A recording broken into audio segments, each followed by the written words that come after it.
औरंगजेबाच्या कबरीवरून एकनाथ शिंदे विधान परिषदेमध्ये चांगले आक्रमक झाले होते। उद्धव ठाकरेंनी विधान परिषदेत प्रवेश केल्यानंतर शिंदे अधिकच आक्रमक झाले होते। त्यावर उद्धव ठाकरेंनीही शिंदेंवर पलटवार केला होता। हा काल रंगलेला वाद होता, मात्र हा वाद इथेच संपला नाहीये। याचा दुसरा अंक सुरू झालेला आहे ट्विटरवर।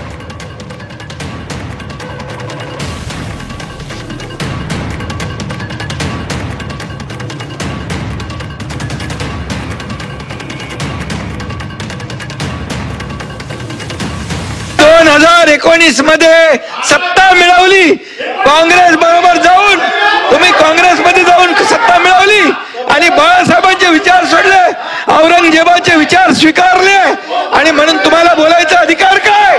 अरे तुम्ही यांना आतमध्ये घालणार होते। या लोकांना अंबादास ऐका अंबादास ऐका। उपमुख्यमंत्री एकनाथ शिंदे अनिल परब बोलत असताना उपमुख्यमंत्री एकनाथ शिंदे हे आक्रमक झालेले पाहायला मिळाले। आक्रमकपणे ते आक्रमकपणा नव्हता, तो भेदरटपणा होता। भेदरटपणाला आक्रमकपणा नाही म्हणते।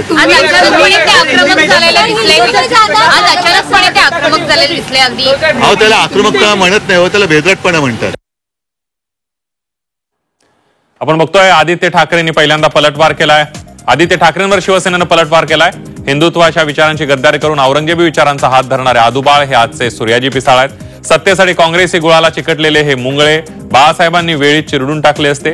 ज्यांच्या मांडीला मांडी लावून उभाठा आणि आदुबाळ हिंदुत्वाच्या विरोधात कट रचतायत, त्यांच्याच काळात औरंग्याच्या कबरीला कायदेशीर संरक्षण दिलं होतं। या दोघांच्यात थोडीही जनाची नाही तर मनाची शिल्लक असेल तर त्यांनी काँग्रेसचा निषेध करण्याची हिंमत दाखवावी।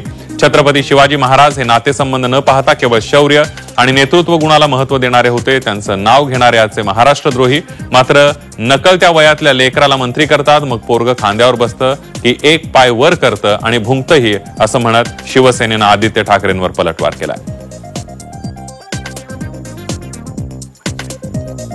त्याआधी आदित्य ठाकरेंनी काय टीका केली होती शिवसेनेवर बघूया। मुख्यमंत्र्यांनंतर आज विधिमंडळात गद्दार उपमुख्यमंत्री बोलायला उभे राहिले।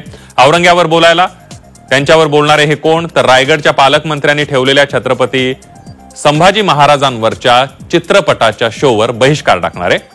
का तर त्यांच्याकडे रायगडचं पालकमंत्रीपद आलं नाही म्हणून। जिल्हा कुठला? छत्रपती शिवरायांच्या राजधानीचा रायगड। चित्रपट कुठला? छत्रपती संभाजी महाराजांवरचा।